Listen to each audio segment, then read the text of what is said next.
kok berani memutus tanpa alat-alat bukti itu. Iya, dia ini hakim lalai. Tujuan dari PK itu adalah kebenaran untuk mendapatkan keadilan. Insya Allah gugatan Sakatatal dikabulkan.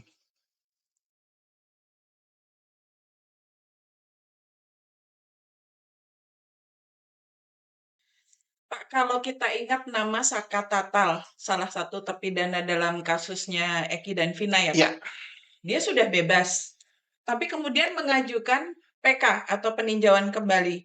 Sebenarnya apa sih Pak objek yang bisa dijadikan alasan untuk mengajukan PK itu? ini yang sangat menarik ya. Sangat menarik sekali. Sakatatal rakyat biasa, sama dengan saya, rakyat jelata gitu. Dan dia bukan pejabat, bukan juga orang-orang ekonomi kuat, bukan dari bangsawan, tapi rakyat biasa kayak saya. Dia mengajukan peninjauan kembali. Kita hormati. Ini untuk sentilan kepada penyelenggara negara, aparat penegak hukum, dan lain-lain apa. Bahwa keadilan itu diperlukan oleh semua rakyat Indonesia dari kalangan apa. Jadi jangan coba-coba kita melindas rasa keadilan dan kebenaran itu. Sakatatal pun menuntut dia keadilan bagi dia. Nah, jadi objek daripada pra peradilan satu adalah adanya nupung baru atau bukti baru. Bukti baru itu namanya nupung. Jadi bukti baru yang tidak pernah dibahas. Ya. Dua, adanya putusan hakim yang saling bertentangan satu sama lain. Yang ketiga, adanya kelalaian hakim.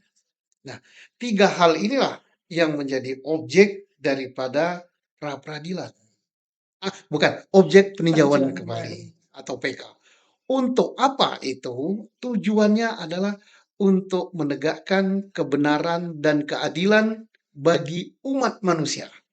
Jadi jangan dikira bahwa kebenaran dan keadilan itu diperlukan oleh orang-orang berpangkat, orang-orang berduit, orang-orang terhormat.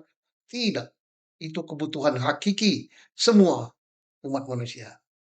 Nah, kemudian Saka sebagai penggugat ya Pak, melalui Ya, penasihat hukumnya itu sudah mengajukan 10 novum atau bukti baru tadi, tapi ternyata ditolak. 10 novum atau bukti baru itu ditolak. Yang nolak kan jaksa kan. Ini orang bisa menilai jaksa. Oh, jaksa ini ternyata tidak melihat perkembangan yang terjadi di dalam masyarakat. Masih tidak peka.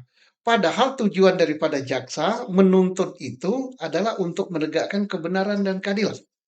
Tuntutan itu tidak harus dihukum. Jaksa boleh saja menuntut bebas. Boleh.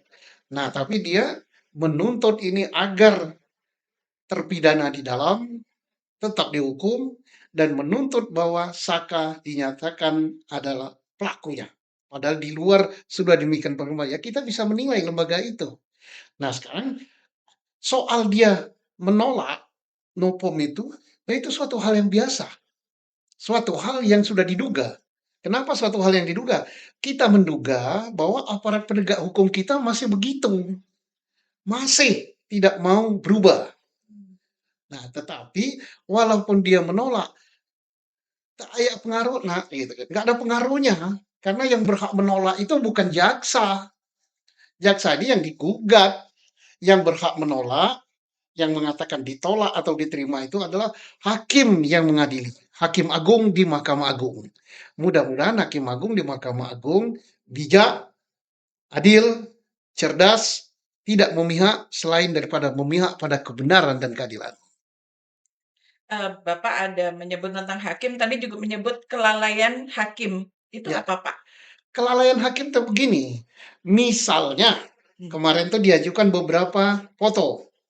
Ternyata foto, misalnya foto daging yang Ya, nempel di apa skrup JPU, ya, apa namanya PJU, PJU. penerangan jalan umum, tidak dianalisa, Hmm. tidak dianggap oleh hakim, dianggap angin lalu. Kemudian adanya foto daripada goresan pada kendaraan bermotor rusak setangnya, kemudian selebornya pecah, shock breaker-nya tergores dan lain-lain, itu menandakan sepeda motor itu melaju setelah terbalik. Tidak dianggap. Nah, ini hakim lalai. Nah, tidak memperhatikan misalnya apa, tidak ada, apa namanya, tidak ada laborat atau DNA mengenai sperma yang ada pada Vina, mengenai darah pada Vina dan lain-lain.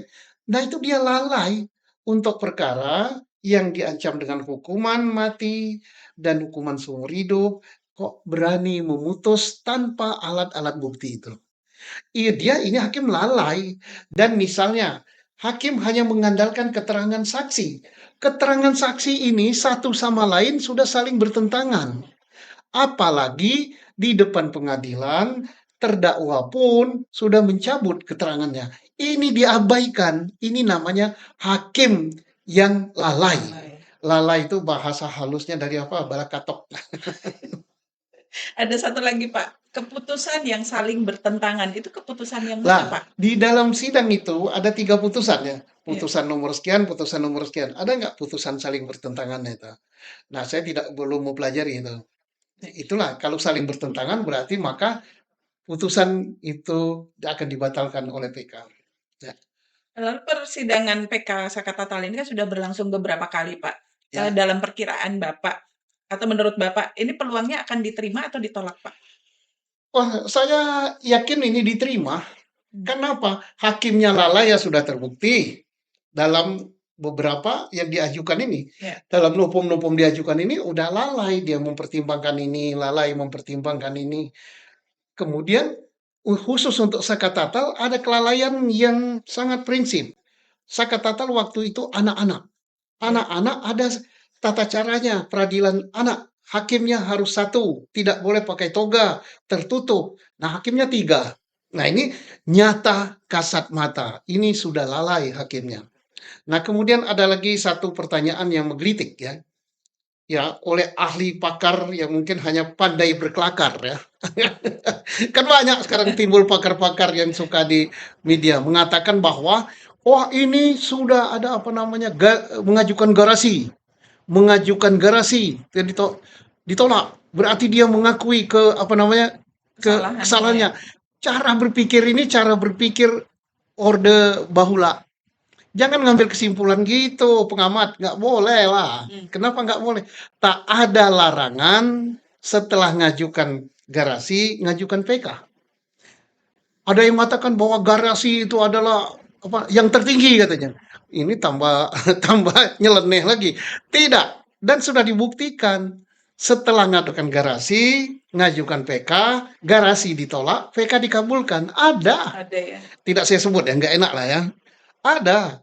Kalau nggak percaya, buka aja putusan Mahkamah Agung itu. Jadi makanya sebelum begini itu, buka dulu putusan Mahkamah Agung supaya nggak dikatakan orang, wah ini sembarangan ini. Asal komentar ya Pak. Ya, jadi kesimpulannya saya yakin bahwa asal hakimnya bijak, adil, apa namanya cermat dan teliti, tidak memihak kecuali memihak pada keadilan dan kebenaran. Karena tujuan dari PK itu adalah kebenaran untuk mendapatkan keadilan. Insya Allah gugatan Sakatatal dikabulkan.